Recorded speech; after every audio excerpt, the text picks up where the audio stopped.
ইবনে জিয়াদ কুফার গভর্নর, তিনি বাধা দিলেন, বললেন আমার দরবারে হোসাইনকে হাজির করো। ইমাম হোসাইন বললেন, যে ব্যক্তি আল্লাহর আখিরাতকে অস্বীকার করেছে, রাসূলকে অস্বীকার করেছে, আমি তার সামনে জীবন থাকতে যাব না।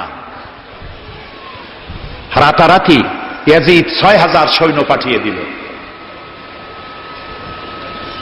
ইমাম হোসাইনের সাথে লোক কত? মাত্র ৭২। ৬,০০০ লোক কি যুদ্ধ করা লাগে ৭২-এর সাথে? শুধু যদি মার্চ করে পায়ের তলায় পিষে ৭২ জন শেষ হয়ে যাবে। হযরত ইমাম হোসাইন রাতের বেলায় সঙ্গীদের বললেন, ও আমার সাথীরা, ইয়াজিদ আমার শির চায়, আমাকে চায়, আমার সঙ্গে থেকে তোমরা তোমাদের জীবনকে বিপন্ন করো না, তোমরা সবাই ফিরে চলে যাও মদিনায়। সাথীরা বললেন, ইমাম, আজকে যদি আপনাকে ছেড়ে জীবনের মায়া নিয়ে মদিনায় ফিরে যাই, আর আপনার যদি শাহাদাত নসিব হয়, তাহলে কিয়ামতের দিন আল্লাহর নবীর সামনে আমরা কি জবাব দেব? আমরা আমাদের জীবন দিয়ে আপনাকে পাহারা দেব। সকালবেলায় যুদ্ধ শুরু হয়ে গেল। জোহরের নামাজ আসতে না আসতে ৪০ জন পুরুষ শাহাদাত বরণ করলেন। এখন একজন পুরুষ বেঁচে আছেন, ইমাম হোসাইন। তাঁবুর ভিতরে স্ত্রী এবং অন্যান্য মহিলাদের কাছ থেকে বিদায় নিতে এসেছেন। তোমাদেরকে আল্লাহর হাওয়ালা করলাম, আমি যুদ্ধে চলে যাচ্ছি। আমার চোখের সামনে আমার নানাজির দান্দার মোবারক শহীদ হওয়া ইসলাম, সাহাবীদের রক্ত দেওয়া, জীবন দেওয়া ইসলাম, খেলাফত মিটে যাবে পৃথিবী থেকে, রাজতন্ত্র প্রতিষ্ঠা হবে। আমার জীবন থাকতে আমি তা হতে দেব না। সব সময় শয়তানের কাজই হলো উল্টা কাম করা, আল্লাহ যা করেছে তার উল্টা করা। আল্লাহ তাআলা বললেন, উসজুদু লি আদমা, আদমরে বানাইয়া সবাইকে বললেন আদমরে সেজদা দাও। হাসা জাদু, সবাই সেজদা করলো। সবাই মানে কারা কন্ত? মাশাআল্লাহ। ইল্লা ইবলিস, মিস্টার ইবলিস সেজদা দিল না। আল্লাহ জিজ্ঞেস করলেন, তুমি সেজদা দিলে না কেন? শয়তান তখন আর্গুমেন্ট পেশ করলো। সে বলল, আনা খায়রুম মিনহু খালাকতানি মিন নার ওয়া খালাকতাহু মিন তিন, আমি ওর থেকে অনেক ভালো। ওরে বানাইছো মাটি দিয়ে, আমারে বানাইছো আগুন দিয়া। আগুন হলো ঊর্ধ্বমুখী, মাটি হলো নিম্নগতি সম্পন্ন। সুতরাং ঊর্ধ্বমুখী কোন জিনিসকে নিম্নমুখী জিনিসের কাছে আত্মসমর্পণ করতে বলা, সেজদা দিতে বলা, মোস্ট আনসাইন্টিফিক। কত বড় শয়তান! শয়তান জানে না যে আগুনের শক্তি কম, মাটির চাইতে আগুনের শক্তি একেবারেই কম। সব থেকে শক্তি বেশি মাটির। আগুন হচ্ছে সংহারক, আর মাটি হচ্ছে উৎপাদনশীল। এই মাটির তলায় আর একটা জগৎ আছে, পানির তলায় আছে আর একটা জগৎ। আলহামদুলিল্লাহ রব্বিল আলামিন। এই যে রব্বিল আলামিন বলা হয়, আলম হচ্ছে এক বচন, আলামিন হচ্ছে বহু বচন। আল্লাহ শুধু ইহকাল আর পরকাল, ইহজগৎ আর পরজগতের মালিক নন, বহুমাত্রিক জগতের মালিক তিনি। সেই জগৎগুলি আমরা চিনি না। অবশ্য সময় হলে আরেকদিন এ ব্যাপারে বলবো ইনশাআল্লাহ। মাটির তলায় কি জগৎ, সাগরের তলায় কি জগৎ, ও বোঝে নাই, ও তো শয়তান, ও এরকম বলে বসলো। আল্লাহ তাআলা বললেন, ইন্নাকা রাজিম, তুই মরদুদ, আমার হুকুমের অবাধ্য হয়েছিস, বেরিয়ে যা, তোর জীবনের সমস্ত ইবাদত আমি পণ্ড করে দিলাম। শয়তান বলল, আল্লাহ তাআলা, আমার ইবাদতগুলি আদমের কারণেই পণ্ড হলো, তাই এতদিন কষ্ট করে ইবাদত করলাম, এর বিনিময়ে কিছু দেবে না? আল্লাহ কয়, চাইস কি? কয়, আমার 3 দফা দাবি। কি কি? 1 নম্বর, যে আদমের কারণে আমার সব শেষ হইল, শয়তান হয়ে গেলাম, এই আদম বাঁচবে কয়দিন? আল্লাহ তাআলা বললেন, এরা তো কিয়ামত পর্যন্ত এর সন্তানেরা থাকবে। শয়তান বলল, এই আদম সন্তানকে প্রতারণা করার জন্য আমাকেও কিয়ামত পর্যন্ত হায়াত দিতে হবে। আল্লাহ তাআলা বললেন, মঞ্জুর। শয়তান বলল, আমাকে আমার 2 নম্বর দাবি, যেহেতু আমি মানুষের প্রতারণা দিব, ভাইতে ভাইতে ঝগড়া লাগাবো, স্বামীতে স্ত্রীতে ঝগড়া লাগাইয়া তালাক দেওয়াবো, ভাইতে ভাইতে খুনাখুনি বাধায় দেব, কিন্তু লোকেরা যদি আমারে দেখতে পায় যে শয়তান এই যে তালাক দেওয়াইয়া এই যে যায়, ছেলে আর বাপে ঝগড়া বাঁধাইয়া ভাইতে ভাইতে খুনাখুনি করাইয়া এই যে শয়তান যায়, তাহলে তো আমার ঠ্যাং আস্ত থাকবে না, আমার তো মেরে ফেলাবে। সুতরাং আমাকে আন্ডারগ্রাউন্ড ওয়ার্ক করতে দিতে হবে, আমি শয়তানি করব, কেউ কিন্তু আমার কেউ দেখবে না। আল্লাহ কয় মঞ্জুর, শয়তান কয় লাস্টলি অ্যান্ড ফাইনালি। 3 নম্বরের দাবি, আমি করব সারা জীবন তোমার বিরোধিতা। আর মজার ব্যাপার, রিজেকের মালিক তুমি। তুমি যদি আমারে আর আমার অনুসারীদেরকে খাবার না দাও তা আমি তো ওয়ার্কার পাবো না, এই জন্য আমারে খাইতে দেওয়া লাগবে, আমার ওয়ার্কারদেরকেও খাইতে দিতে হবে। আল্লাহ বললেন মঞ্জুর।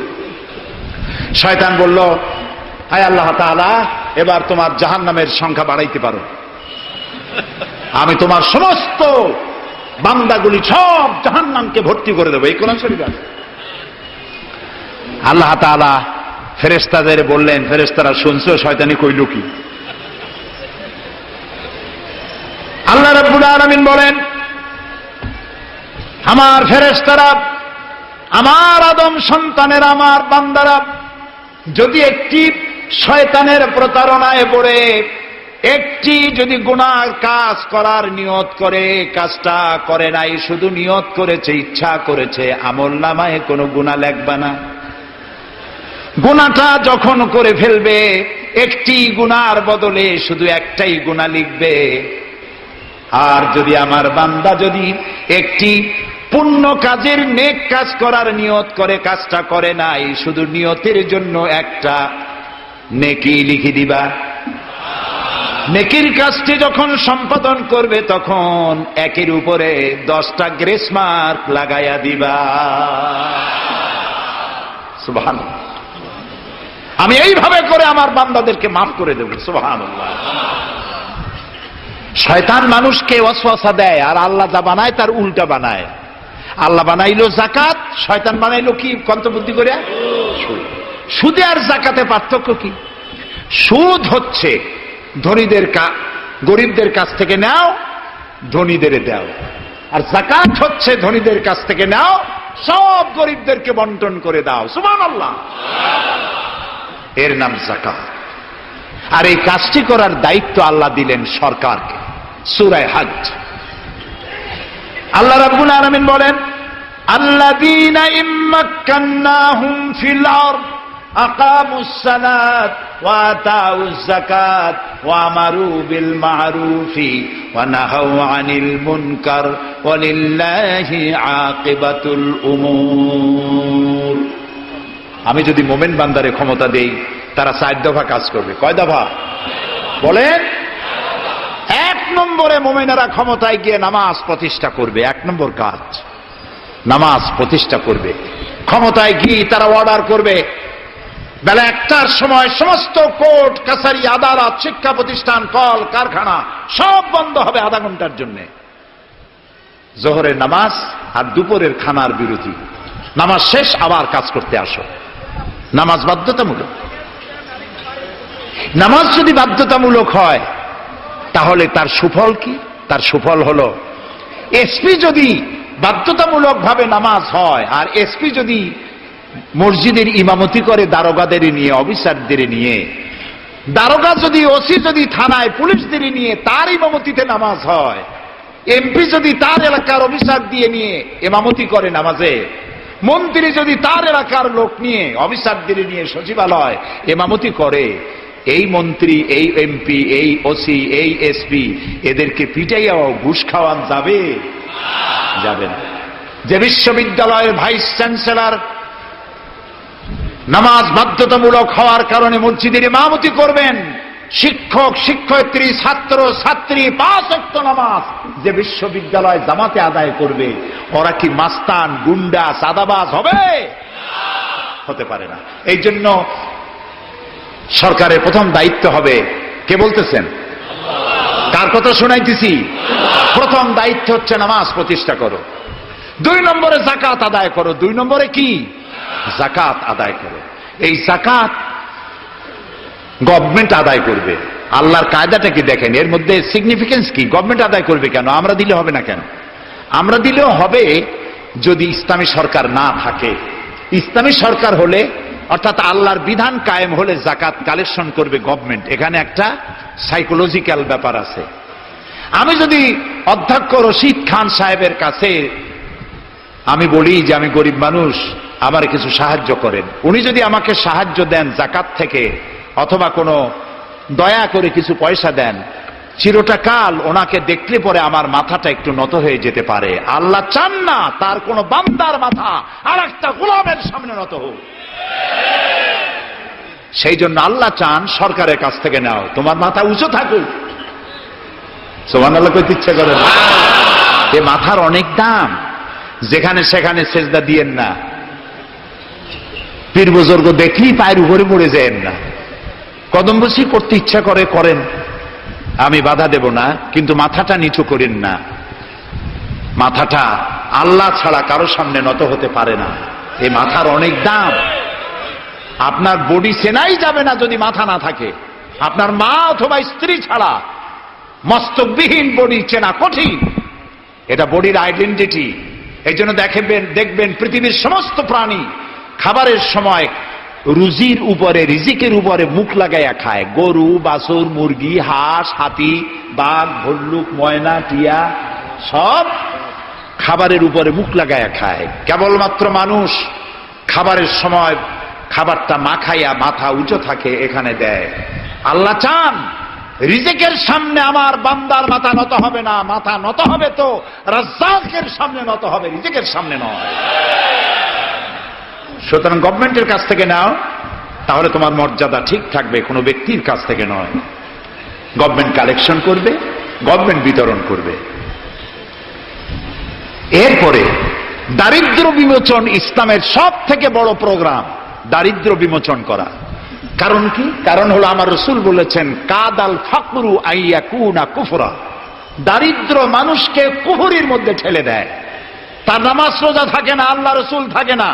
দরিদ্রের ধর্ম একখানা রুটি, সে তখন পূর্ণিমার চাঁদকে রুটির মতো দেখে।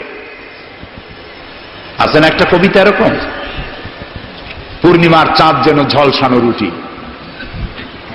তখন তার ধর্ম হয়ে যায় এটা। এই জন্য রসুল্লাহ বলেছেন, কাদাল ফাকরু আইয়াকুনা কুফরা। রসুল্লাহর একটা ব্যাংক ছিল, সেই ব্যাংকের নাম ছিল বাইতুল মাল। এই বাইতুল মাল ব্যাংক যেদিন তিনি এর ইনঅগরাল সেশন, উদ্বোধনী দিন, আমাদের ব্যাংকগুলি উদ্বোধন করার সময় কত সামিয়ানা, গেট, তোরণ ইত্যাদি করা হয়। রাসূলুল্লাহর ব্যাংক উদ্বোধন করা হলো মসজিদে নববীর ভিতরে। খেজুর গাছের খুঁটি আর খেজুর গাছ, উটের পশম, খেজুর গাছের পাতার মাটি, এই দিয়া ছাদ। উপরে যদি বৃষ্টি হয় আধা ঘন্টা, নিচে বৃষ্টি পড়ে 1.5 ঘন্টা, পাতার ট্যাপট্যাপানি। এরকম একটা মসজিদের ভেতরে বসে রাসূলুল্লাহ ব্যাংক উদ্বোধন করলেন আর বললেন, বুখারীর হাদিস, মান তারাকা দায়নান আও দিয়ান ফাআলাইয়া। আমার রাষ্ট্রের ভিতরে কোন মানুষ যদি ঋণগ্রস্ত অবস্থায় মারা যায় আর তার ঋণ পরিশোধের অর্থ যদি না থাকে, তাহলে তার ঋণ পরিশোধের দায়িত্ব আর তার বিবি বাল বাচ্চা প্রতিপালনের দায়িত্ব আমি মুহাম্মদ আমার কাঁধের উপরে নিয়ে নিলাম। দারিদ্র বিমোচনের জন্য নবী করিম সাল্লাল্লাহু আলাইহি ওয়াসাল্লাম মানুষকে কাজ দিয়েছেন, ভিক্ষা কম দিয়েছেন। কেউ চাইলে, রাসূলের আদত মুবারক ছিল, কেউ কিছু চাইলে পকেটে হাত দিতেন, থাকলে দিতেন। জীবনে একদিনের জন্য কাউকে না বলেন নাই। বলেছেন কিছু নাই, বলতেন আজকে দিতে পারলাম না, তুমি আবার এসো, দেব না, এরকম কথা জীবনে একবারও বলেন নাই। সুবহানাল্লাহ। শুধু দিয়েছেন, কিছু নেন নাই। আল্লাহ, সারা জীবন মানুষের কষ্ট বুকের উপরে ধারণ করেছেন, কাউকে কষ্ট দেননি। ক্ষুধার্ত মানুষের দুয়ারে দুয়ারে গেছেন, নিজে ক্ষুধায় কষ্ট করেছেন। হযরত আবু বকর, ওমর মসজিদে নববীর ভেতরে বসে অসময় বসে আছেন। রাসূলুল্লাহ দিনের বেলা জিজ্ঞেস করলেন, তোমরা এই অসময় এখানে কেন? তারা বললেন, আমরা ক্ষুধার্ত, 2-3 দিন কিছু খাই না। রাসূলুল্লাহ বললেন, আমারও তো একই অবস্থা, চলো। 3 জন বেরিয়ে গেলেন। মসজিদে নববীর পাশেই ছিল হযরত আবু আইয়ুব আনসারী রাদিয়াল্লাহু তাআলা আনহুর বাড়ি। আমি 1973 সনে স্বাধীন বাংলাদেশের প্রথম হজ আমি করেছিলাম। 4733 টাকা ছিল বিমানের ভাড়া। তখন মসজিদে নববীর পাশেই ছিল আবু আইয়ুব আনসারী রাদিয়াল্লাহু তাআলা আনহুর বাড়ি। সেই বাড়িতে গেলাম, ওইখানে একটা বাক্সের ভিতরে, একটা গ্লাসের বাক্সের ভিতরে ছিল রসুলের ব্যবহার করা তরবারি, তীর আর ধনুক। আমি বহুত চেষ্টা করছিলাম গ্লাসটা উঠাবার জন্য, কারণ এটা সেই তরবারি, সেই তীর, সেই ধনুক যেখানে আমার রসুলের হাতের পরশ লেগেছিল। যদি ধরতে পারতাম প্রাণ করে একটা চুমা দিতাম। এই বাড়িতে গিয়ে রাসূলুল্লাহ উপস্থিত হলেন। আবু আইয়ুব আনসারী, তিনজন মেহমান, এর থেকে শ্রেষ্ঠ মেহমান আছে আর? স্ত্রীকে বললেন, তাড়াতাড়ি একটা ছাগল জবাই করো, রুটি বানাও। তিনি চলে গেলেন বাগানে, বাগান থেকে কিছু খোরমা আনলেন। হাদিস শোনাচ্ছি, গল্প নয়। কিছু খোরমা এনে রসুলের সামনে রাখলেন। রাসূলুল্লাহ বললেন, এর মধ্যে কাঁচা পাকা, আধা পাকা 3 পদের খাজুর, আমি কোনটা খাবো? হযরত আবু আইয়ুব বলেন, 3 প্রকারের খেজুরে আপনি হাত দিবেন, কারণ আপনার হাত যে প্রকারের খেজুরের গায়ে লাগবে আমার বাগানে আল্লাহ রাব্বুল আলামিন সেই খেজুরে বরকত দিয়া দিবেন। কিছুক্ষণ পরে রান্না হয়ে গেল, রসুলের সামনে গোশত আসলো, রুটি আসলো। আল্লাহর নবী খাবারের শুরুতে 2-1টা রুটি আর 2-3টা গোশত টুকরা রুটি দিয়া পেঁচায়া হযরতে আবু আইয়ুব আনসারীর হাতে দিয়া দিলেন। বললেন, আবু আইয়ুব, এই রুটি আর গোশত টুকরা নিয়ে যাও, আমার কলিজার টুকরা মা ফাতেমা গত 3 দিন হলো কিছু খায় নাই। দুনিয়ার মানুষের খাবার পৌঁছায়ছেন, নিজে না খেয়ে থেকেছেন। হযরত আয়েশা বলেছেন, 1 দিন 2 দিন না, মাসের পর মাস রাসূলুল্লাহর স্ত্রীদের ঘরে চুলায় আগুন জ্বলে নাই। হযরত ওমর রাদিয়াল্লাহু তাআলা আনহু রাসূলুল্লাহর ঘরে প্রবেশ করেছেন। এখনো ঘরটা আছে, মসজিদে নববীর কোনায় ছোট্ট ঘরটা, বিশ্বনবীর ঘর। তিনি ঘরের মধ্যে প্রবেশ করে দেখেন রাসূলুল্লাহ শুয়ে আছেন। তারপরে হযরত আবু বকর সালাম করলেন, রাসূলুল্লাহ উঠে বসলেন। হযরতে ওমর রাদিয়াল্লাহু তাআলা আনহু বাচ্চা শিশুর মতো ডুকরে কেঁদে উঠলেন। নবীজি জিজ্ঞেস করলেন, ওমর কাঁদো কেন? হযরত ওমর বলছেন, ইয়া রাসূলুল্লাহ, আমি বিশ্বনবীর ঘর দেখতেছি, ছোট্ট একটি ঘর, এক কোনায় পানি শূন্য সরাহি কাত হয়ে পড়ে আছে, এক পাশে একটা গ্লাস, আর আপনি যে বিছানায় শোয়া, চাদর নাই, বালিশ নাই, দড়ি দিয়া বুনানো খাটিয়ার উপরে শুয়েছিলেন, হাতের তলায়, মাথার তলায় হাত দিয়ে আপনার জান্নাতি শরীর মোবারকের পিঠের উপরে দড়ির দাগ আমি সহ্য করতে পারছি না, ইয়া রাসূলুল্লাহ। কাফেরেরা পৃথিবীতে এত শান্তি করলো, আর আল্লাহ রাসূলের গায়ে দড়ির দাগ। আপনি আমাকে অনুমতি দেন, আমি একটা তোষক আপনাকে বানায় এনে দেই। রাসূলুল্লাহ বললেন, ওমর, আমি যদি হুকুম করি, এই যে ওহদ পাহাড়টা আমার জন্য সোনায় পরিণত হয়ে যাবে। আমি পৃথিবীতে শান্তি করতে আসি নাই, এসেছি মানবতার মুক্তির জন্য, কল্যাণের জন্য। নবী করিম সাল্লাল্লাহু আলাইহি ওয়াসাল্লাম এই যাকাতের বিধান কায়েম করলেন। মানুষের দুয়ারে দুয়ারে খাবার পৌঁছে গেল। বৃদ্ধরা ভাতা পেল, বয়স্করা ভাতা পেল, বেকারেরা তাদের কাজের সংস্থান পেয়ে গেল। অবস্থা এমন হলো, হযরত ওমর ইবনে আব্দুল আজিজ রাহমাতুল্লাহ আলাইহির সময় যাকাত কে নেবে, যাকাত কে নেবে চিল্লানো হতো, ঢোল বাজানো হতো। একজন লোক পাওয়া যেত না যে যাকাত আমার দরকার। ইতিহাস লিখছে, ওই সময় একজন লোক তার সাদকার টাকা নিয়ে ঘুরতেছে যে যাকাত কাকে দিবে। 3 দিন হলো যাকাত নেওয়ার মতো একটা লোক পেল না। অবশেষে ক্লান্ত হয়ে মরুদ্যানের মধ্যে বসে আছে। কিছু সময় পর দেখলো যে একটা লোক, ধুলায় ধূসরিত চেহারা, তিনি এসেছেন, হাতে একটা বড় টোপলা। এই লোকটি বলল, পথিক, আসসালামু আলাইকুম, আমি 3 দিন ঘুরলাম এই দেশে, একটা মানুষ পেল না যাকে আমি সদকার টাকা, যাকাতের টাকা দিতে পারি। আপনাকে মনে হচ্ছে গরিব মানুষ, জামা কাপড় ময়লা, আপনি আমার এই টাকাগুলি নিয়ে আমাকে উদ্ধার করুন। লোকটি বলছে, তোমার মাথা ঠিক আছে কিনা আমি জানি না, তুমি কি মনে করছো যে আমার এই বস্তার মধ্যে ছেঁড়া খাতা? তোমার ওই টোপলায় যত টাকা, ওর থেকে অনেক বেশি টাকা আমার এই বস্তার ভিতরে। আমি এক সপ্তাহ ঘুরতেছি, একটা গরিব মানুষ পাই নাই এই দেশে। এটি হলো যাকাতের কল্যাণময়তা, যাকাত ভিত্তিক অর্থ ব্যবস্থার কল্যাণময়তা। যারাই যাকাত দেয় না, অর্থকে সঞ্চিত করে, সোনা এবং রূপাকে সঞ্চয় করে, তাদের সম্পর্কে আল্লাহ কি বলছেন? والذين يكنزون الذهب والفضة ولا ينفقونها في سبيل الله فبشرهم بعذاب أليم। যারা নাকি রৌপ্য এবং স্বর্ণ সঞ্চয় করে, আমার রাস্তায় খরচ করে না, মানে গরিবদের দেয় না, সঞ্চিত করে রাখে, তাদের জন্য কঠিন পীড়াদায়ক শাস্তির সুসংবাদ দাও। প্রশ্ন উঠতে পারে, শাস্তির কি সুসংবাদ হয়? শাস্তির কি হয়? আল্লাহ সুসংবাদ বললেন কেন? এটা বোঝাবার জন্য ছোট্ট একটি দৃষ্টান্ত যথেষ্ট। মা যদি ছেলেকে কন্ট্রোল করতে না পারে, দারুণ দুষ্ট, মা তখন বলে, দাঁড়া, তোর বাপ আসুক, আমি তারে নালিশ করব, এমন পিটটি দেবে তখন মজা টের পাবে। পিটাইলে কি মজা লাগে? তাহলে মজা বললো কেন?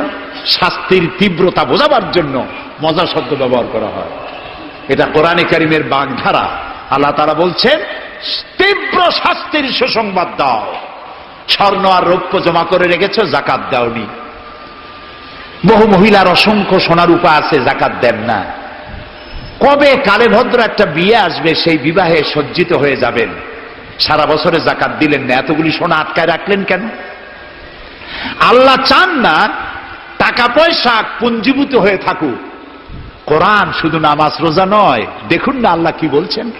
আল্লাহ বলছেন, কায়লা ইয়াকুনা দুলাতাম বাইনাল আগনিয়াই মিনকুম। আল্লাহ বলছেন, তোমাদের কিছু সংখ্যক ধনীদের মধ্যে তোমাদের সম্পদগুলি পুঞ্জীভূত হয়ে যাক, এটা আমি চাই না। এটা যাকাত, ফিতরা, সাদকা, এককালীন দানের মাধ্যমে গোটা জাতির মধ্যে পৌঁছে যাক, তাহলে মানুষের উপকার হবে। সুতরাং 7.5 তোলা নিচ পর্যন্ত যাকাত আপনার না দিলে চলবে। যখন 7.5 তোলা হবে তখনই যাকাত শুরু হবে। যত বেশি হয় গোড়া থেকে শুরু করে সবটা দিতে হবে। 52 তোলা রূপা হলে যাকাত দিতে হবে। এই যাকাতের টাকা না দিয়ে যারা জমা করে রাখেন, শাস্তিটা কি হবে শোনেন। আল্লাহ শাস্তির ধরনও বলছেন, ইয়াউমা ইউহমা আলাইহা ফি নারে জাহান্নামা ফাতুকওয়া বিহা জিবাহুম ওয়া জুনুবুহুম ওয়া যুহুরুহুম হাযা মা কানাজতুম লিআনফুসিকুম ফাযুকু মা কুনতুম তাকনিজুন। এমন একদিন আসবে যখন এই স্বর্ণ আর রৌপ্যকে জাহান্নামের আগুন দিয়ে জ্বালায়া সিল বানানো হবে, আর এই সিলগুলি তোমার কপালে, তোমার পার্শ্বদেশে, তোমার পৃষ্ঠদেশে সিল মারা হবে জাহান্নামের আগুন দিয়ে, আর বলা হবে, হাযা মা কানাজতুম লিআনফুসিকুম, এই হলো তোমার সেই সব সঞ্চিত সম্পদ যা তুমি সঞ্চয় করে রেখেছিল, আল্লাহর রাস্তায় খরচ করো নাই। রাসূলের কাছে প্রশ্ন হয়েছে, ওয়ায়াসআলুনাকা মাযা ইউনফিকুন, হে রাসূল, আপনাকে প্রশ্ন করা হয় যে কি খরচ করব। আল্লাহ তাআলা বলছেন, কুলিল আফওয়া, বলুন প্রয়োজনের অতিরিক্ত জিনিস আল্লাহর রাস্তায় খরচ করে দাও। আমরা প্রয়োজনের অতিরিক্তটা ব্যাংকে জমা রাখি। আল্লাহ বলেন খরচ করো, যত খরচ করবে আল্লাহ তত বাড়াই দিবেন। দেখেন না আল্লাহ বাড়ায় কেমনে। আল্লাহরে বিশ্বাস করেন যে আল্লাহ যে বাড়াইতে পারেন, এটাকে বিশ্বাস করেন? এটি তো ইমানের প্রশ্ন। কেউ যদি জবাব দিতে ব্যর্থ হন তাহলে তো কুলক্ষণ। আল্লাহ কি সম্পদ কমানো আর বাড়ানোর মালিক কে? ইয়ামহাকুহুল্লাহুর রিবা ওয়া ইউরবিস সাদাকাত। আল্লাহ তাআলা বলছেন, আমি সুদকে ধ্বংস করি আর সাদকাকে বৃদ্ধি করি। হালালে বরকত হয়, হারামে বরকত হয় না। আজ গোটা পৃথিবীতে, শুধু বাংলাদেশে নয়, গোটা বিশ্বে ওয়ার্ল্ড ব্যাংকের দৃষ্টিতে ইসলামী ব্যাংক পৃথিবীতে সব থেকে সফল ব্যাংক। আলহামদুলিল্লাহ। তাও আলহামদুলিল্লাহ কব না কেন? কারণ হালালে বরকত হয়, হারামে বরকত হবে না। আচ্ছা, কুত্তায় বাচ্চা দেয় কয়টা কন্ত? ওর তো ফ্যামিলি প্ল্যানিং নাই, জনমের মতো হয়। এই কুত্তাগুলি যদি সব বাঁচত তাহলে বরিশাল দিয়ে হাঁটতে পারতেন? কুত্তার জ্বালায় হাঁটতেই পারতেন না। গরুতে, গাভীতে বাছুর দেয় কয়টা বছরে? একটা, মাত্র একটি। আর মুসলমানেরা গরু যা জন্মের খাওয়া খায়, তারপরেও কুত্তা বেশি না গরু বেশি? এই কারণে যেহেতু গরু হালাল তাই গরুতে বরকত, কুত্তা হারাম তাই বরকত নাই। ইসলামী ব্যাংক শুধু ব্যাংকিং সেক্টরেই কাজ করে না, জাতির কল্যাণমূলক বহু সংখ্যক কাজ তারা করে থাকে। ইসলামী ব্যাংক হাসপাতাল, ইসলামী ব্যাংক ব্যাংকের জন্য কলেজ, ইসলামী ব্যাংক দিয়ে যখন ডিজাস্টার হয়, দুর্ভিক্ষ হয়, যখন বন্যা হয়, জলোচ্ছ্বাস হয়, লক্ষ কোটি কোটি টাকা তারা দুহাতে বিতরণ করে। অফি আমওয়ালিহিম হাক্কুল লিসাইলি ওয়াল মাহরুম। আল্লাহ তাআলা বলছেন, তোমার সম্পদের ভিতরে গরিবদের অধিকার আছে। গরিব তোমার করুণার পাত্র নয়, যাকাত দিয়ে আসো তার বাড়ি যায়। তবে শাড়ি আর লুঙ্গি দেওয়া কোনো অর্থবহ কাজ নয়। কি দিবেন? রাসূলুল্লাহর কাছ থেকে শিখুন। ওই যে একজন আসলো, ভিক্ষা চাইলো, বলল তোমার কি কিছু নাই? বলল আছে। কি আছে কন্ত? মাশাআল্লাহ, জানি সবাই, কিন্তু আমল করি না। দুনিয়ায় যত ভালো কথা সব বলা হয়ে গেছে, বাকি আছে শুধু পালন করা। রাসূলুল্লাহ তাকে বললেন কম্বল আনো। বিক্রি করে কিনলেন কি? কুড়াল। রাসূলুল্লাহ তার নিজের পবিত্র হাত দিয়ে কুড়ালে হাতল লাগায় দিলেন। বললেন যাও জঙ্গলে কাঠ কাটো, বাজারে বিক্রি করো, ভিক্ষা কোনো দিন আর করবা না। 1 বছর পর, হাদিস শুনুন, 1 বছর পর ওই ভিক্ষুক এসে বলছেন, আসসালামু আলাইকা ইয়া রাসূলুল্লাহ। হুজুর, আপনি আমাকে চিনেছেন? আমি সেই ভিক্ষুক যে ভিক্ষা নিতে এসেছিলাম। আপনি আমাকে ভিক্ষা না দিয়ে কুড়াল দিয়েছিলেন। কুড়াল দিয়া কাঠ কাটিয়া বাজারে বিক্রি করে আমার কাছে এখন যাকাত দেওয়ার মতো অর্থ জমা হয়ে গেছে। এটার নাম ইসলাম। শুধু নামাজ রোজা জিকির আজগারের জন্য শুধু নয়, নামাজ রোজা জিকির আজগার তো করব, কিন্তু আমার মানুষকে দারিদ্র বিমোচন করতে হবে। সুতরাং যাকাতের টাকা দিয়ে একটা শিক্ষিত বেকার যুবককে একটা কম্পিউটার কিনে দেন, একটা বিধবা মহিলাকে একটা সেলাই মেশিন কিনে দেন। তার সতীত্ব সে বাঁচাতে পারবে। ক্ষুধার জ্বালায় মানুষ যখন অসহনীয় পর্যায়ে চলে যায়, তখন সে দেহ ব্যবসার মতো নিকৃষ্ট পর্যায়েও চলে যায়। এজন্য ধনীরা দায়ী হবে আল্লাহর কাছে। কচু গাছ কাটতে কাটতেই মানুষ খুন করে। একটা এতিম বাচ্চা ক্ষুধার জ্বালায় ঘুরতেছে, ওই বাচ্চাটি আপনি তাকে একটু আদর করেন, ওরে আপনি একটা চীনাবাদামের বাক্স কিনে দেন 50 টাকা 100 টাকা দিয়া, কিছু চীনাবাদামের পুঁজি দেন, একটা পানের খিলি বানাইয়া বিক্রি করার পুঁজি দেন, কয়েকটা বুট পলিশের কালি আর ব্রাশ কিনে দেন, সে রাস্তায় বসে জুতা পালিশ করবে। ছেলেটি পকেট মারা থেকে, চুরি করা থেকে বেঁচে যাবে। সমাজ সংস্কার হবে, সমাজ অপরাধ মুক্ত হবে, সমাজ থেকে দারিদ্র বিমোচন হবে। আলহামদুলিল্লাহ বলে। আপনি কি জানেন এই যে গাছগুলি লাগালে পরে কত সওয়াব হয়? এবং দারিদ্র বিমোচনের জন্য গাছের কি বিশাল ভূমিকা।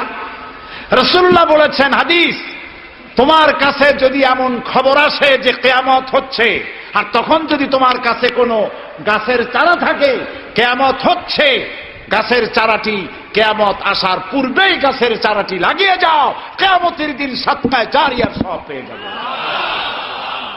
একটি গাছ যদি কেউ লাগায়, ওই গাছে যত পাখি বসবে, ফল হবে, মানুষে খাবে, আশ্রয় নেবে মানুষেরা, কিয়ামত পর্যন্ত সাদকায়ে জারিয়ার সওয়াব মানুষ কবরে বসে বসে পেতে থাকবে। সব জায়গায় সওয়াব আর সওয়াব জানি না, খালি মনে করি ইল্লাল্লাহ ইল্লাল্লাহ বলতে পারলেই সওয়াব। আর খালি ইল্লাল্লাহ বলবেন বা কেন? যারা এই ধরনের জিকির করেন, আমার মনে দারুণ প্রশ্ন, জবাব খুঁজে পাই নাই। আল্লাহর কলেমাকে খণ্ডিত করে জিকির করার পারমিশন কোন হাদিস দিয়েছে? কে দিয়েছে এই পারমিশন? লা ইলাহা ইল্লাল্লাহ, এটা হলো পূর্ণাঙ্গ কালেমা, কমপ্লিট হচ্ছে মুহাম্মদুর রাসূলুল্লাহ। আফজালুজ যিকর লা ইলাহা ইল্লাল্লাহ। কতক্ষণ লা ইলাহা ইল্লাল্লাহ, কতক্ষণ ইল্লাল্লাহ ইল্লাল্লাহ ইল্লাল্লাহ। এর অর্থ কি? আল্লাহ ছাড়া, আল্লাহ ছাড়া, আল্লাহ ছাড়া। আল্লাহ ছাড়া কি? কমন সেন্সের শুধু কমন বাদ দিয়া শুধু সেন্স যদি থাকে, কোন মুসলমানের এমন জিকির করা উচিত নয়। তবে common sense is very uncommon. দুর্ভাগ্য জাতি। প্রিয় ভাই সব, দারিদ্র বিমোচনের জন্য আল্লাহ তাআলা এসব ব্যবস্থা করে রেখেছেন। কাজ করে খাও, আয় থেকে দায় শোধ করো। আপনার পুকুর কেটে চতুর্দিকে পুকুরের কান্দায় পেঁপে গাছ লাগান, কলা গাছ লাগান।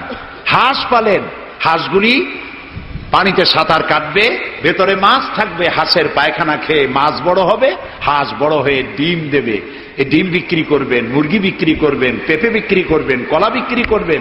মানুষের কাছে হাত পাতার চাইতে নিকৃষ্ট কাজ আর নাই। রাসূলুল্লাহ বলেছেন, আল্লাহর কাছে এই রকমের হাতের চাইতে এই রকমের হাতের মর্যাদা বেশি। এইটার নাম কি? সাওয়া। বলেন, এইটার নাম কি? এইটার নাম আল্লাহর কাছে এইটার কোনো দাম নাই, কোনো দাম নাই। আল্লাহর কাছে দাম এইটা। এই জন্য যারা শ্রমিকদের সম্পর্কে আমার রাসূল বলেছেন, আল কাসিবু হাবিবুল্লাহ, যারা সহজে উপার্জন করে খায় ওরা আল্লাহর বন্ধু। আপনারা শ্রমিক না, সেই জন্য সুবহানাল্লাহ কইতে পারলেন না। আলহামদুলিল্লাহ বলে।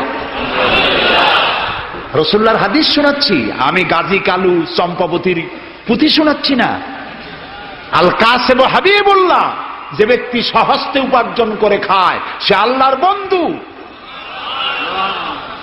এখন যদি কোন রিকশাওয়ালা, কুলি মজুর, ঠেলাওয়ালা যদি মনে করে আল্লাহর বন্ধু যখন হইছি নামাজ রোজা দিয়ে আর করবো কি, এটি কিন্তু ঠিক নয়। আল্লাহর বন্ধু হওয়ার জন্য নামাজ রোজা অত্যন্ত জরুরি। আর আপনি যে কষ্ট করে খাচ্ছেন, আপনার পয়সা হালাল। যে ব্যক্তি রিকশা চালায়, 2.5 মণে বস্তা মাথায় করে স্টিমারে উঠায়, ওর চাইতে হালাল পয়সা কারো নাই। মাথার ঘাম পায়ে ফেলে উপার্জন করছে। আপনি জানেন না যে দালানে যারা আছে খুব শান্তিতে নাই। বাইরের থেকে দেখে ভেতরের অবস্থাটা বোঝা যায় না। গুলশান, বনানী, আভিজাত্যপূর্ণ এলাকার বিশাল বিশাল বাড়ি দেখে আপনার চোখ ধাঁধা লেগে যেতে পারে, খুব শান্তির নিলয়। না, শান্তি নাই। বাড়ির মালিক, বহু টাকার মালিক, রাত্রির বেলায় ঘুম হয় না। কোন ফাঁক দিয়া জানলার পাশ দিয়ে গুলি এসে বুক ঝাঁঝরা করে দেয়, ঘুম নাই। জনমের মতো অসুখ হইছে, প্রত্যেক দিন সোনার চাউল দিয়ে ভাত খাইতে পারে, কিন্তু ডাক্তার তার রুজি কন্ট্রোল করে দিয়েছে। পাঙ্গাসের পেটি, খাসির চর্বি খাইতে পারবেন না, ভাত কম খাবেন। সকালবেলায় ডিমের পুষ, দুপুর বেলায় 1 স্লাইস টুস, সন্ধ্যাবেলায় ফলের জুস, খাওয়া শেষ। কিন্তু তুমি মেয়া রিকশাওয়ালা, ঠেলাওয়ালা, কুলি মজুর, সারাদিন কাজ করে পোলাও চাউল কিনতে পারো নাই, মোটা চাউল কিনেছো, খেসারির ডাল কিনেছো। একটু কিনে বাড়িতে বউ রান্না করেছে। আমি চোখে দেখা কথা বলি, আল্লাহ তাআলা এই বয়সে কম দেখান নাই। কমলাপুর রেল স্টেশনের বস্তি দেখেছি, অনেক বস্তি এলাকায় গিয়েছি। স্বামী বসে খাচ্ছে, ঘরমাক্ত রিকশা চালায় আসছে, 2.5 মণে বস্তা টানে আনছে। স্ত্রী খাবার তুলে দিচ্ছে, আরেকটু খাও, খুব কষ্ট করেছো, আরেকটু খাও। ওর ঘরে ফ্যান নাই, কাপড়ের আঁচল দিয়ে স্বামীর কপাল মুছে দিচ্ছে, আরেকটু খাও, এত কষ্ট করো তুমি। ওর ঘরে ফোমের বিছানা নাই, চটের মতো শক্ত বিছানা, বালিশ নাই, ইটের মতো শক্ত, চাপ কাপড়ের একটু কভার দাও। এরকম একটা বালিশের উপরে সারাদিনের শ্রান্তি আর ক্লান্তি নিয়ে আর ঘুমায় গেছে, কোন ওষুধ খাওয়া লাগে নাই। এমন ঘুম আসছে, ওর ডাকের গর্জনে ট্রাকের ইঞ্জিন ফেল। শান্তি কি বড় লোক হলে হয়? শান্তি দেওয়ার মালিক আল্লাহ। শান্তি দেওয়ার মালিক কে? আল্লাহ তাআলা। এই জন্যে এই শান্তি আসবে যদি সঠিকভাবে, সুষ্ঠুভাবে আল্লাহ পাকের দেওয়া এই বিধানগুলি আমরা যদি সমাজে কায়েম করতে পারি, তাহলে এটি সম্ভব। আমার দেশে এখন যদি যাকাতের টাকা কালেকশন করা হয়, তাহলে আমরা একটা হিসাব করেছি। আমি একটা ব্যাংকের সাথে জড়িত আছি, আপনারা জানেন বোধহয়। ইসলামী ব্যাংক, এর জন্ম লগ্ন থেকে আমি আছি এর সাথে। সেই হিসেবে আমরা একটা জরিপ চালাইছি, বাংলাদেশে যদি এখন জাকাত যদি গভর্নমেন্ট কালেকশন করে, তাহলে একেবারে কম করে হলেও ৬,০০০ কোটি টাকা জাকাত কালেকশন হতে পারে। ৬,০০০ কোটি।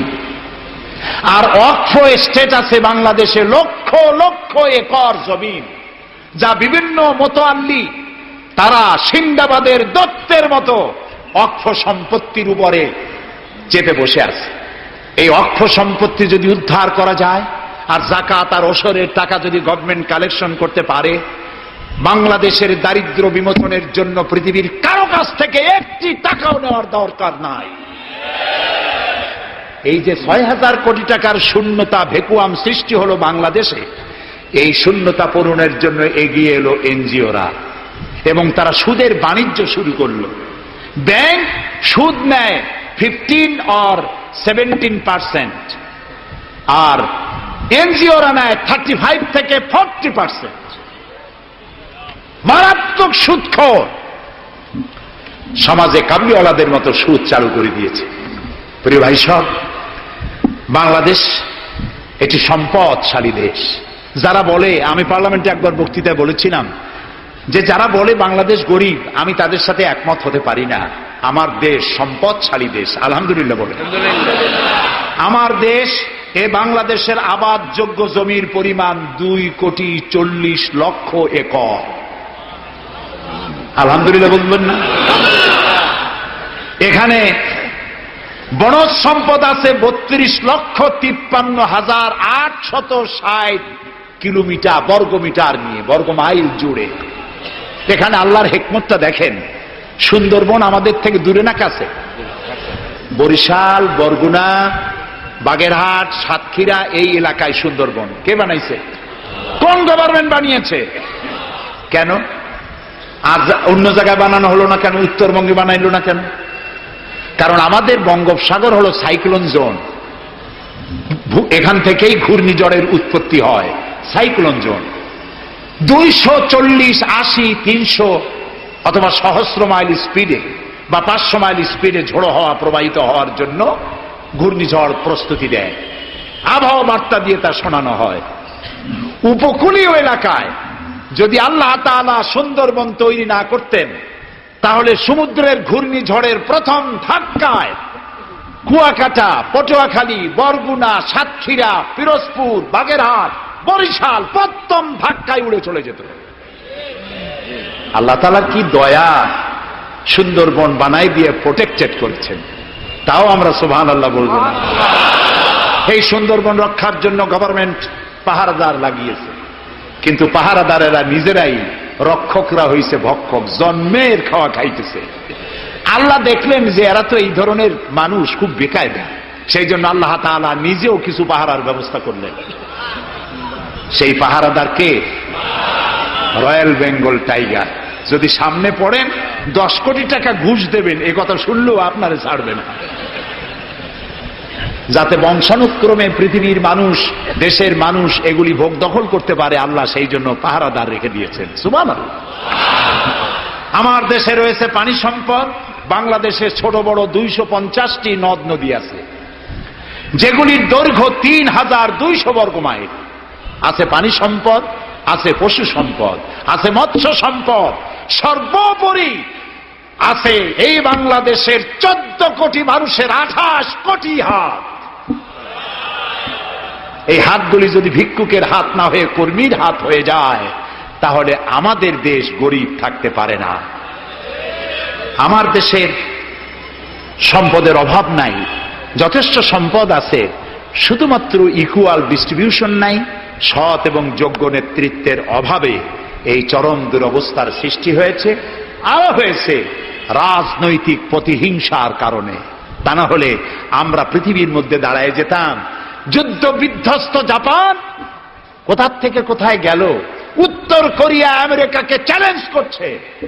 থাইল্যান্ড, যারা নারী ব্যবসা করে জীবন বাঁচাইতো, সেই থাইল্যান্ড এখন, আমি মেলবোর্ন ইউনিভার্সিটিতে আমার প্রোগ্রাম ছিল, যাওয়ার সময় ব্যাংকক হয়ে গেলাম। একটি হোটেলে আমার থাকার জায়গা ছিল। 30 কিলোমিটার লম্বা ফ্লাইওভার ব্যাংককে। বিল্ডিংগুলি দেখতে হলে এরকম তাকালে মাথা টুপি পড়ে যায়, এত উঁচু উঁচু বিল্ডিং। সিঙ্গাপুর কোত্থেকে কোথায় গেল, আমরা যে তিমিরে ছিলাম সেই তিমিরেই রয়ে গেল।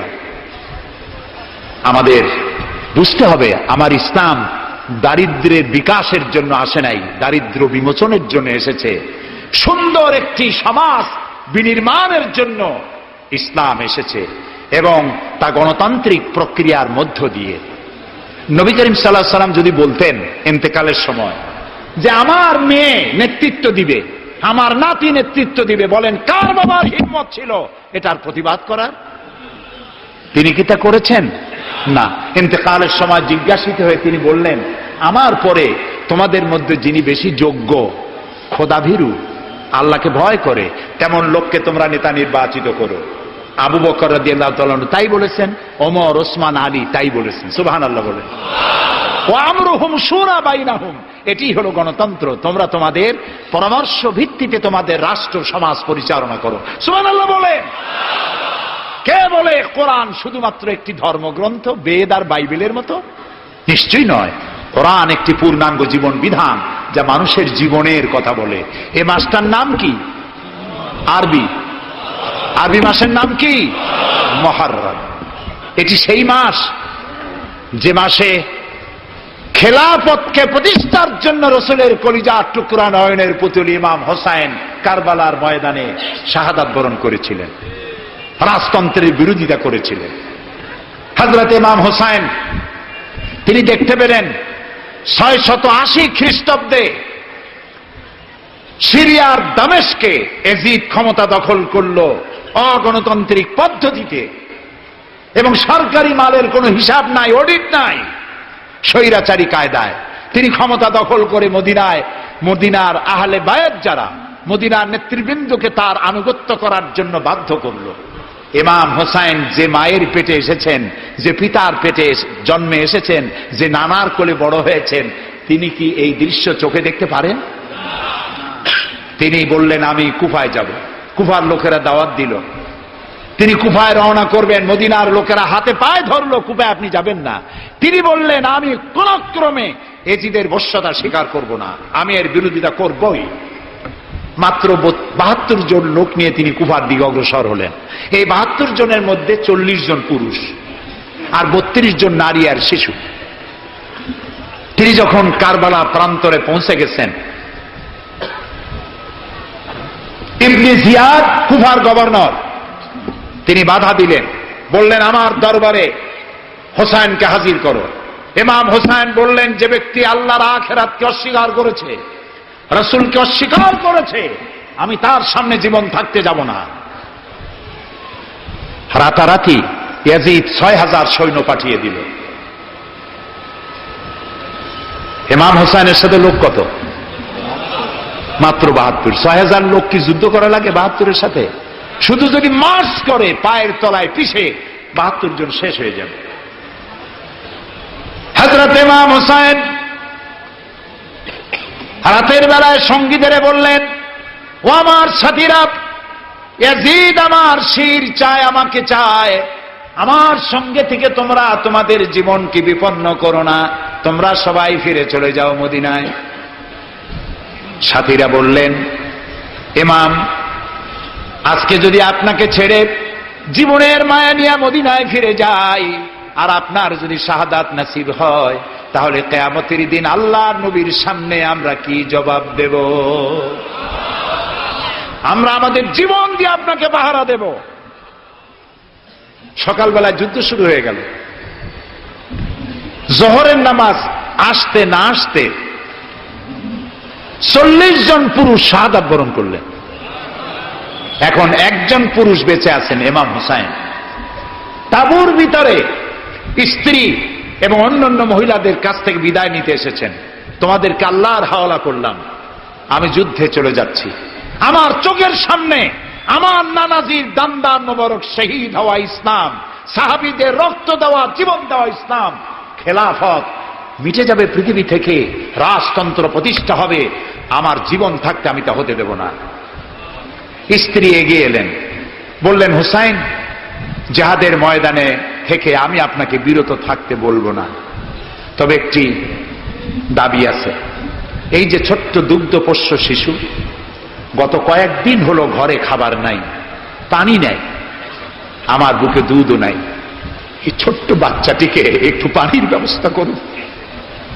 ইমাম হুসাইন কলিজার টুকরা সন্তানকে দুই হাতে উঁচু করে এজিদি সৈন্যদের সামনে এসেছেন। এজিদি সৈন্যরা, আমার হাতের দিকে তাকাও, এটি রসুলের আওলাদ, আমার কলিজার টুকরা সন্তান। ফোরাতের অফুরন্ত পানি প্রবাহিত হচ্ছে, একটু ফোরাতের কুলটা ছেড়ে দাও, ওর একটু পানি পান করাই। আমার সাথে তোমাদের শত্রুতা থাকতে পারে, এই নিষ্পাপ বাচ্চার সাথে তো কোনো শত্রুতা থাকার কথা নয়। তার এই আবেগপূর্ণ কথা এজিদি সৈন্যদের কলিজায় স্পর্শ করলো না। তারা বিষাক্ত তীর নিক্ষেপ করলো। ইমাম হুসাইনের উঁচু করে ধরা বাচ্চার বুকের ভিতর থেকে বিষাক্ত তীর প্রবেশ করে বেরিয়ে গেল অপর প্রান্ত থেকে, রক্ত ফিনকি দিয়ে বেরিয়ে এলো। ইমাম হুসাইন দুই হাতে আজলা ভরে সেই রক্ত চেহারায় মাখতে লাগলেন আর বললেন, কলিজার টুকরা সন্তান, সালেহ আলাইহিস সালামের উটনির রক্তের চাইতে তোমার রক্ত পবিত্র। হযরত সালেহ আলাইহিস সালামের চাইতে রাসূলুল্লাহর মর্যাদা অনেক বেশি, তুমি তার আওলাদ। বাচ্চাকে কোলে করে নিয়ে স্ত্রীর কাছে গিয়ে বললেন, স্ত্রী, এই নাও তোমার বাচ্চা, ঠান্ডা হয়ে গেছে, এমন পানি পান করেছে কিয়ামত পর্যন্ত পানি পানি বলে তোমারে আর বিরক্ত করবে না। ইমাম হুসাইন লড়াই করলেন ময়দানে, বহু সংখ্যক সৈন্য হতাহত করে ফোরাতের কুল উন্মুক্ত করে ঘোড়ার পৃষ্ঠ থেকে নেমে এক আলতা পানি তুলেছেন, পানি পান করবেন। মুখের কাছে যখন আকণ্ঠ তৃষ্ণার্ত পিপাসার্ত হুসাইন মুখের কাছে পানি নিয়েছেন, হঠাৎ ভেসে উঠল মনের পর্দায়, একটু আগে আমার কলিজার টুকরা সন্তান এই পানির অভাবে চলে গেল। 40 জন মানুষ বিদায় হলো, এক ফোঁটা পানি দিতে পারলাম না, এই পানি আমি কেমনে খাই? হাতের থেকে পানি পড়ে গেল। অশ্বের পৃষ্ঠে আরোহণ করলেন, চতুর্দিক থেকে তীর আর তরবারি আসতে লাগলো। ইমাম হুসাইন বললেন, থামো, একটু থামো, তোমরা কাকে তীর বিদ্ধ করছো? আমি কি তোমাদের রসুল মুহাম্মদ সাল্লাল্লাহু আলাইহি সাল্লামের নাতি নই? আমি কি তোমাদের রসুলের কলিজার টুকরা মা ফাতেমার নয়নের মণি নই?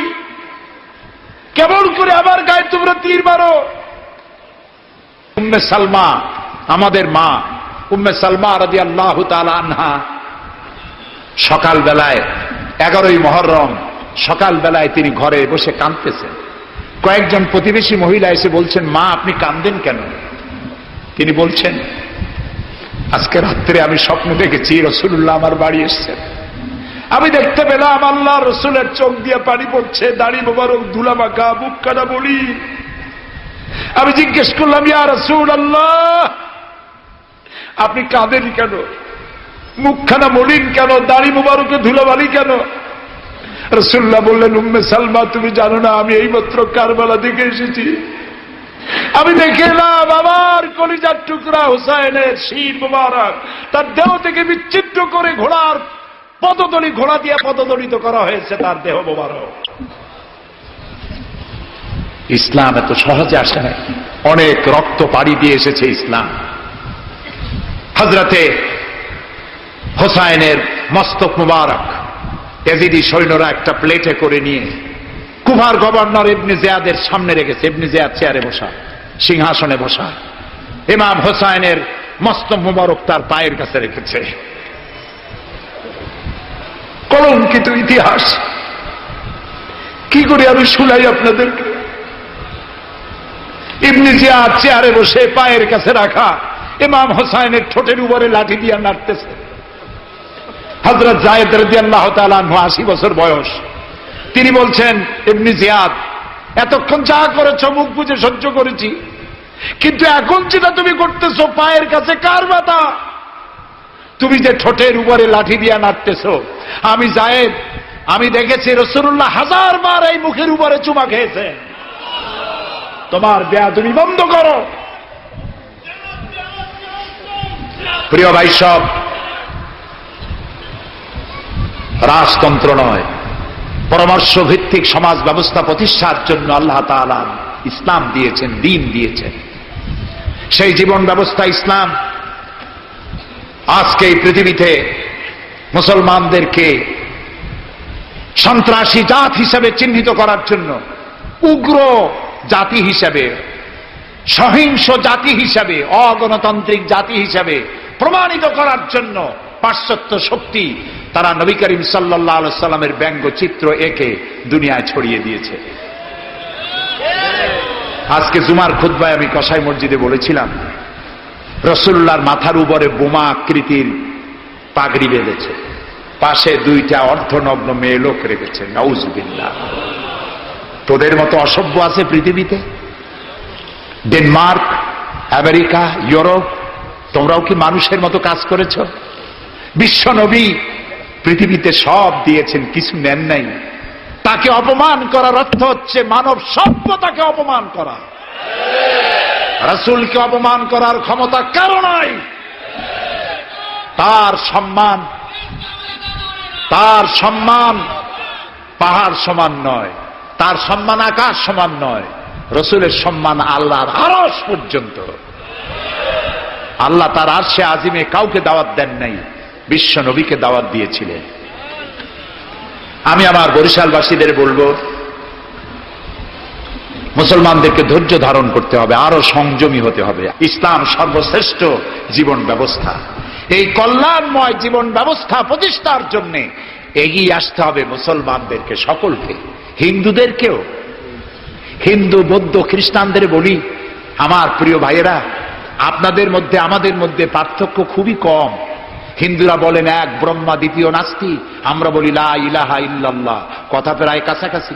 আপনারা পুনর্জন্মে বিশ্বাসী, আমরা পুনরুত্থানে বিশ্বাসী। এই কোরআন শুধু মুসলমানদের জন্য নয়। আপনার ইসলাম কবুল করা লাগবে না। আমি ইউরোপ, আমেরিকা, অস্ট্রেলিয়া, আফ্রিকায় যখন অমুসলিমদের মধ্যে বক্তৃতা করি তখন বলি, আপনাদের মুসলমান হওয়া লাগবে না। যে ধর্মে আছে সে ধর্মে থেকেই যদি কোরআন বর্ণিত আইন যদি মানেন, আপনি শান্তি পাবেন দুনিয়ায়, শান্তি পাবেন আখিরাতে। পরকালেও শান্তি পাবেন কিনা আল্লাহ ভালো জানেন, তবে দুনিয়ার শান্তি তো পাবেনই। কোরআনের আইন সকলের জন্য প্রযোজ্য। ইসলামের ব্যাখ্যা দিচ্ছিলাম, ইন্নাদ-দীনা ইনদাল্লাহিল ইসলাম। ইসলামের চাইতে কল্যাণময় জীবন ব্যবস্থা পৃথিবীতে আর নাই। বলেন সুবহানাল্লাহ। মা বোনদেরকে বলবো, আসুন ইসলামকে জানি, ইসলামকে বুঝি, ইসলামের সাথে নিজেদেরকে সম্পৃক্ত করি। এটি শুধুমাত্র নামাজ, রোজা, হজ, যাকাতের ধর্ম নয়। নামাজ, রোজা, হজ, যাকাত সহ অর্থনীতি, সমাজনীতি, রাষ্ট্রনীতি সবকিছুর সমন্বয় একটা জীবনের স্কিম, একটি পরিকল্পনা যা দিয়েছেন আল্লাহ তাআলা। সুবহানাল্লাহ বলুন। আমাদের দেশে ইসলাম এসেছে বড় বড় আলেম আর বড় বড় আল্লাহর ওলিদের মাধ্যমে ইসলাম এসেছে। হযরত খানজাহান আলী রহমতুল্লাহ আলাইহির কবর আছে না? কোথায়? বাগেরহাটে। খালি কুমির দেখেন না, ইতিহাস দেখেন। তিনি এসে, মানুষের খাবার পানি ছিল না, বড় বড় দিঘি কেটেছেন। এই ছিল তাদের কাজ। দিঘি কেটেছেন, পুকুর করেছেন, রাস্তা করেছেন, মসজিদ করেছেন। হযরত শাহজালাল রহমতুল্লাহ আলাইহি গৌর গোবিন্দের বিরুদ্ধে যুদ্ধ করা লাগে নাই, শুধু আযান দিয়েছেন আর তাদের মূর্তিগুলির কম্পন শুরু হলো। গৌর গোবিন্দ দৌড়াইয়া পলাইয়াও কুল পায় নাই, বিনা যুদ্ধেই দখল হয়ে গেছে সিলেট। সুবহানাল্লাহ। রব্বানা যালামনা আনফুসানা ওয়া ইন লাম তাগফির লানা ওয়া তারহামনা লানাকুনান্না মিনাল খাসিরিন। রব্বানা যালামনা আনফুসানা ওয়া ইন লাম তাগফির লানা ওয়া তারহামনা লানাকুনান্না মিনাল খাসিরিন। হে আল্লাহ তাআলা, হাজার হাজার মুসলমান নরনারী দীর্ঘক্ষণ ধরে তোমার কোরআন শুনেছি, হাদিস শুনেছি, আর শেষ পর্যায়ে এসে ভিক্ষুকের মতো, কাঙ্গালের মতো গুনার বোঝা মাথায় নিয়ে তোমার দরবারে হাত তুলেছি। দয়া করে মেহেরবানি করে আমাদের জিন্দেগীর সমস্ত গুনাহ খাতাকে মাফ করে দাও। আমাদের মধ্য থেকে আমাদের মা বাপ দুনিয়া থেকে যারা বিদায় হয়ে গেছে, আয় আল্লাহ রব্বুল আলামিন, মা বাপের কবরগুলিকে জান্নাতের টুকরা বানায়া দাও। রব্বির হামহুমা কামা রব্বায়ানি সগীরা। সবাই পড়েন রব্বির হামহুমা কামা রব্বায়ানি সগীরা। আয় আল্লাহ রব্বুল আলামিন, জনম দুঃখিনী গর্ভধারিণী মা, যিনি না খেয়ে আমাদের মুখে ক্রন্দন মুখে চুমা দিয়া শত চুমা দিয়া হাসি ফুটাইছেন, না খেয়ে আমাদেরকে খাওয়াইছেন, আমরা না ঘুমানো পর্যন্ত ঘুমান নাই, এত কষ্ট করেছেন যেই মা, আল্লাহ কবরটাকে বেহেশত বানাইয়া দাও। বাপজান এত কষ্ট করলেন, বাড়ি ঘর বানাইয়া দিয়া খালি হাতে বিদায় হয়ে গেছেন, কোন হালতে আছি জানি না, আল্লাহ আব্বার কবরটাকে বেহেশত বানাইয়া দাও। আমাদের মা বাপ যাদের বৃদ্ধ হয়ে গেছেন, রব্বুল আলামিন বিছানায় পড়াইয়া পরনির্ভর করে মারবা না। আল্লাহ তাআলা স্বনির্ভর থাকাকালীন নিজে নিজে টয়লেটে যেতে পারেন, নিজের খাবার নিজে খেতে পারেন, দাঁড়াইয়া নামাজ পড়তে পারেন, নিজের কাপড় নিজে পরতে পারেন। এই অবস্থায় সুস্থ অবস্থায় ইমানের সাথে উঠাইয়া নিবালাইয়া রাইব না। রব্বুল আলামিন, সারা জীবন আমরা গুনাহ করেছি, এত গুনাহ করেছি, তোমার আকাশের দিকে তাকাইয়া কথা বলতে লজ্জা করে, শরমে মাথা নিচু হয়ে যায়। আল্লাহ যত গুনাহ করছি, নাফরমানি করেছি, আর তুমি শুধু মেহেরবানি করেছো। তুমি যদি আমাদের গোপন গুনাহগুলি জাহির করে দিতে, যৌবনকালের গুনাহ, জীবনের গুনাহ যদি সমাজের লোকেরা জানতো, স্ত্রী পুত্ররা জানতো, সম্মান দিত না। আল্লাহ তাআলা কিয়ামতের দিন লক্ষ কোটি মানুষের সামনে আমাদের গোপন গুনাহগুলি জাহির করে দিয়ে আমাদেরকে শরম দিও না। আয় আল্লাহ তাআলা, তোমার নবী বলেছেন 3000 বছর ধরে তুমি জাহান্নামের আগুন উত্তপ্ত করেছো। আল্লাহ তাআলা চৈত্র মাসের দ্বিপ্রহরের রোদ সহ্য হয় না। আল্লাহ তাআলা জাহান্নামের আগুন আমরা সইতে পারবো না। জাহান্নামের আগুন আমাদের জন্য আল্লাহ তুমি হারাম বানায়া দাও। আল্লাহুম্মা আজিরনা মিনান নার। সবাই পড়েন আল্লাহুম্মা আজিরনা মিনান নার, আল্লাহুম্মা আজিরনা মিনান নার। আয় আল্লাহ তাআলা, তাম পৃথিবীতে মুসলমানেরা আজ বড় বিপদে। মুসলমানদের কেউ দেখার নাই। ইরাকের আল গরিব কয়েদখানার ভিতরে মুসলমানদেরকে উলঙ্গ করে তাদের মুখের উপরে কাফেরেরা পেশাব করেছে। গুয়ান্তানামো কারাগারের ভিতরে মুসলমানদের বান্দা তাদের সামনে কোরআন শরীফের উপরে পেশাব করেছে। রাসূলুল্লাহর মাথায় বোমা উঠাইয়া দিয়েছে। নগ্ন নারী তার পাশে বসাইয়া ছবি উঠাইছে। বাবু, আমাদের কলজা চলে যায় বাবু। আল্লাহ নর পশুদের হেদায়েত দাও। আল্লাহ পরাশক্তির নামধারী তথাকথিত সভ্যতাকে আল্লাহ তুমি হেদায়েত দিয়া দাও। ওদের নসিবে যদি হেদায়েত না থাকে, তুমি তো আমাদের সেই আল্লাহ যে আল্লাহ নমরুদকে জুতা পেটা করে বিদায় করেছ। তুমি তো সেই আল্লাহ যে ফেরাউনকে চুবাইয়া মারছো। আল্লাহ, এই সভ্যতার দাবিদার গুলি যারা আমার রসুলকে অপমান করতেছে, মুসলমানদেরকে অপমান করছে, কোরআনকে অপমান করছে, ফেরাউনের মতো নবরুদের মতো জুতা মেরে ডুবাইয়া ধ্বংস করে গজব দিয়া বিদায় করে দাও। আল্লাহ, আমাদের এই শান্তিপূর্ণ দেশে যারা বোমা মারে, সন্ত্রাসী হামলা করে, ওদেরকে আমরা চিনি না, তুমি ভালো করে জানো ওরা কারা। আল্লাহ, ওদেরকে হেদায়েত করো, ওদেরকে তুমি ধরাইয়া দাও। ওদেরকে কারা টাকা দেয়, কারা বুদ্ধি দেয়, কারা পরিচালিত করে, তাদের চেহারা জনগণের সামনে উন্মোচিত করে দাও। তাদেরকে জনগণের সামনে ন্যাংটা করে দাও। আল্লাহ তাআলা, আমাদের এই সুন্দর দেশটির উপরে তুমি রহমত করো। আল্লাহ, তোমাকে বলবো না কাকে বলবো। পৃথিবীতে যত মুসলমান দেশ তুমি দিয়েছো, প্রত্যেক মুসলমান দেশের পাশে আরো 2-4টা মুসলমান দেশ আছে। তুমি আমাদের দিকে তাকায় দেখো তো আমাদের অবস্থাটা কি। আমরা কোথায় যাব? আমাদের তো পালাবারও জায়গা নাই। একদিকে সমুদ্র আর 3 দিকে কারা। আল্লাহ, তুমি এই বাংলাদেশটাকে দয়া করে হেফাজত করো, কারো তাবেদার বানাইও না, কোন পদসেবী পদলেহীদের গোলাম বানাইও না। আল্লাহ এই দেশের মুসলমানদের মাথায় টুপি রাখা, মুখে দাড়ি রাখার পথে বিঘ্ন ঘটায়ও না। মাদ্রাসাগুলি বন্ধ করে দিয়ে আমাদের দম বন্ধ করে দিও না। আল্লাহ তাআলা এমন শক্তি ক্ষমতা এনো না যারা ইসলামকে অপমান করবে, আলেমদেরকে অমর্যাদা করবে, এমন লোকদেরকে কিয়ামত পর্যন্ত ক্ষমতা দিও না। আল্লাহুম্মা লা তারুদ্দানা খায়িবিন, আল্লাহুম্মা লা তারুদ্দানা খায়িবিন। আল্লাহ তাআলা একেবারে কিছু না দিয়ে একেবারে খালি হাতে আমাদেরকে ফেরত দিও না বাবা। আমি কয়েক সেকেন্ড আপনাদের জন্য ছেড়ে দিলাম। মাথা নিচু করেন, চক্ষু বন্ধ করেন, কেঁদে কেঁদে মনের কথা আল্লাহরে বলেন, দোয়া কবুল হবে ইনশাআল্লাহ। কোরআনের মাহফিল, দোয়া কবুল হবে ইনশাআল্লাহ।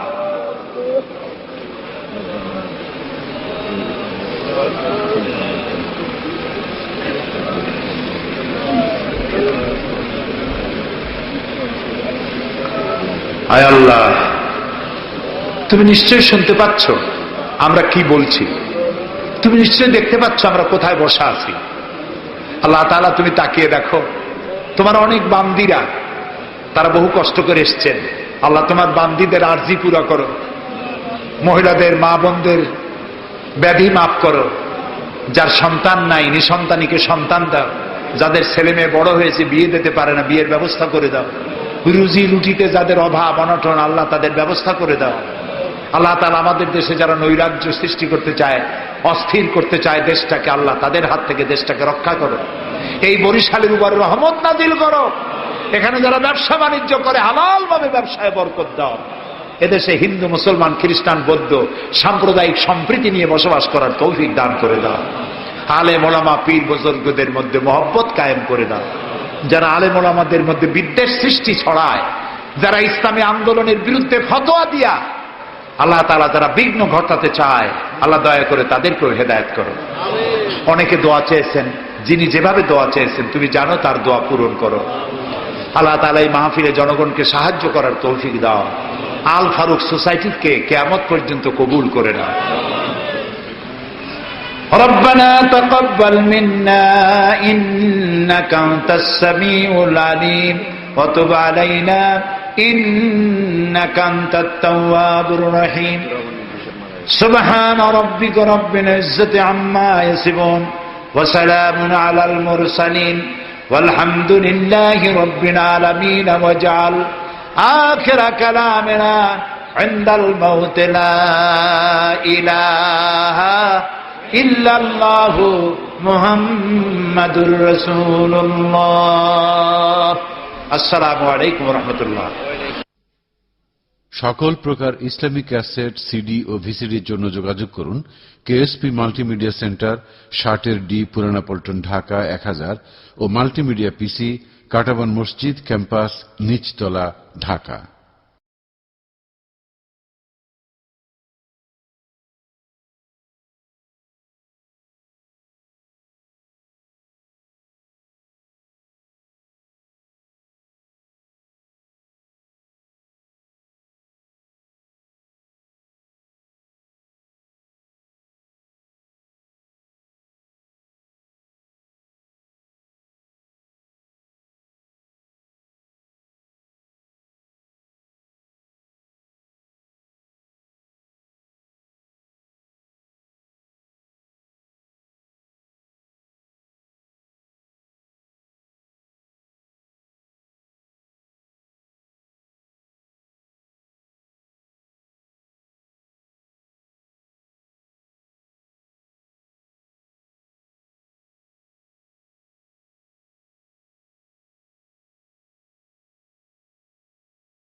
অন্য কোনো সভ্যতা আমাদের নাই।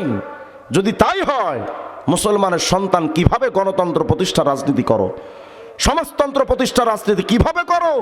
তুমি লেনিনকে দামি মনে করেছো, কার্ল মার্ক্সকে দামি মনে করেছো, মাও সেতুংকে দামি মনে হয়? আরে বেটা, তোমার লেনিন, কার্ল মার্ক্স, মাও সেতুং, আব্রাহাম লিঙ্কন, তোর গোটা দুনিয়ার সমস্ত নেতাদেরকে যদি এক পাল্লায় রাখা হয়, আমার রাসূলের পায়ের ধুলার সমান হবে না। তাহলে সেই রাসূলকে কেন বাদ দিলেন? যেই নবীর জন্য আপনি এতটা দামি হলেন, সমস্ত উম্মার মধ্যে দামি আপনি, সেই নবীকে দাম দিলেন না। কি যাবে আসবে আমাকে বলেন? পুরা দুনিয়াবাসী যদি আমার নবীকে মূল্য না দেয়, আমার নবীর এক 4 পয়সার ক্ষতি হবে না। আপনি আমি হয়তো নবীকে দাম দেই না, কিন্তু আপনার আমার রব আল্লাহ আপনার আমার নবীকে দাম দিয়েছেন। সুবহানাল্লাহ বলবেন না? প্রমাণ দেখতে চান? খোলেন কোরআন শরীফ, প্রতিটা পাতায় পাতায়, প্রতিটা আয়াতে আয়াতে, প্রতিটা ক্ষেত্রে ক্ষেত্রে আল্লাহ তার রসুলকে সম্মান দিয়েছেন। বড় বড় নবীদের আল্লাহ নাম ধরে ধরে ডেকেছেন, কিন্তু আপনার আমার রসুলকে একবারের জন্য পুরা কোরআন শরীফে আল্লাহ তাআলা ইয়া মুহাম্মদ বলে ডাকেননি। অথচ বড় বড় নবীদেরকে আল্লাহ এভাবে নাম ধরে ধরে ডেকেছেন, ইয়া আদম উসকুন আনতা ওয়া যাওজুকাল জান্নাহ, ইয়া নূহ ইহবিত বিসালামিন মিন্না বারাকাতিন আলাইক, ইয়া ইব্রাহিম قد صدقت الرؤيا يا يحيى خذ الكتاب بقوة يا زكريا إنا نبشرك بغلام اسمه يحيى يا داود إنا جعلناك خليفة في الأرض فاحكم بين الناس بالحق ولا تتبع الهوى وما تلك بيمينك يا موسى يا عيسى إني متوفيك ورافعك إلي। এভাবে করে আল্লাহ তাআলা বড় বড় নবীদের আল্লাহ নাম ধরে ধরে ডেকেছেন, ইয়া আদম, ইয়া নূহ, ইয়া ইব্রাহিম, ইয়া ইয়াহইয়া, ইয়া জাকারিয়া, ইয়া দাউদ, ইয়া মুসা, ইয়া ঈসা। কিন্তু আপনার আমার নবীকে আল্লাহ যখন ডাকতে চেয়েছেন, ডেকেছেন যখন, একটা বারের জন্য ইয়া মুহাম্মদ বলে ডাকেননি। অত্যন্ত সম্মানের সাথে, আজমত আর হুরমতের সাথে, মুহাব্বত আর দরদের সাথে, ভালোবাসা আর নম্রতার সাথে, অত্যন্ত স্নেহ মায়া মমতাময় কণ্ঠ দিয়ে আল্লাহ অতি যত্ন সহকারে আমাদের নবীকে এভাবে ডাকতেন, ইয়া আইয়ুহান নবী হাসবুকাল্লাহ, ইয়া আইয়ুহার রাসূল বাল্লিগ মা উনজিলা ইলাইকা মির রাব্বিক, ইয়া আইয়ুহাল মুজাম্মিল কুমিল লাইলা ইল্লা কালিলা, ইয়া আইয়ুহাল মুদাথ্থির কুম ফাআনজির, ইয়াসিন ওয়াল কুরআনিল হাকিম। শুধু কি তাই? আমাদের এই সমাজে মনে করেন যশোরে যদি প্রধান উপদেষ্টা ডক্টর ইউনূস আসে, ওনার নাম যখন কেউ উচ্চারণ করতে যাবে স্টেজে, যখন তার নাম ঘোষণা আসবে, কি মনে করেন এভাবে বলবে যে এই এখন আপনাদের সামনে ইউনূস কথা বলবে? এভাবে বলবে না, না। যেহেতু তিনি সম্মানিত ব্যক্তি, সম্মান দিয়ে বলবে এই মুহূর্তে আপনাদের সামনে বক্তব্য রাখবেন প্রধান উপদেষ্টা নোবেল বিজয়ী অধ্যক্ষ মোহাম্মদ ইউনূস সাহেব। এভাবে তার কিছু উপাধি বলে তারপরে তার নামটা ঘোষণা করা হয়। যদি আমার এই যশোরে আমার উস্তাদে মহতারাম মাওলানা মামুনুল হক সাহেব হুজুর আসেন, কেউ বলবেন না যে মামুন এখন ওয়াজ করবে। যেহেতু তিনি সম্মানিত ব্যক্তি, তার নাম উচ্চারণ ক্ষেত্রে সবাই সুন্দর করে বলবে। এই মুহূর্তে আপনাদের সামনে আলোচনা পেশ করবেন বাংলাদেশের জিন্দা শাহজালাল শাইখুল হাদিস ইবনে শাইখুল হাদিস, লক্ষ কোটি যুবকের হৃদয়ের স্পন্দন, আমাদের সকলের সরতাজ আল্লামা মামুনুল হক দামাত বারাকাতুল আলিয়া। এভাবে করে তার কিছু উপাধি বলে তারপরে তার নামটা ঘোষণা করা হয়। ভাইরা, কোরআন শরীফ তালাশ করেন, প্রতিটা জায়গায় যেখানে আল্লাহ তার রসুল মুহাম্মদুর রাসূলুল্লাহর নাম উচ্চারণ করেছেন, শুধু মুহাম্মদ মুহাম্মদ মুহাম্মদ এভাবে বলেননি।